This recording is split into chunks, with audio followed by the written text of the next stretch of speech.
আসসালামু আলাইকুম রহমতুল্লাহি ওয়া বারাকাতুহু।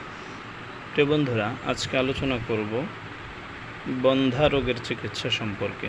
যে সমস্ত মা বোনদের বাচ্চা কনসেপ্ট হচ্ছে না, তারা যদি এই আমলটা করেন তাহলে ইনশাআল্লাহ অবশ্যই 90 দিনের ভিতরে তাদের বাচ্চা কনসেপ্ট হবে। আয়াতটি হলো খুদিল কিতাবা বিকুওয়া ওয়া আতাইনাহুল হুকমা সাবিয়্যা। এরপরে লিখবেন ওয়াসাল্লাল্লাহু আলা খাইরি খালকিহি মুহাম্মাদি ওয়া আলা আলিহি আজমাইন বিরহমাতিকা ইয়া আরহামার রাহিমিন। আয়াতগুলো লিখে একটা কলসের ভিতরে, যেখানে আগ থেকে পানি ভরা থাকবে, সেখানে এটাকে চুবায় রাখবেন।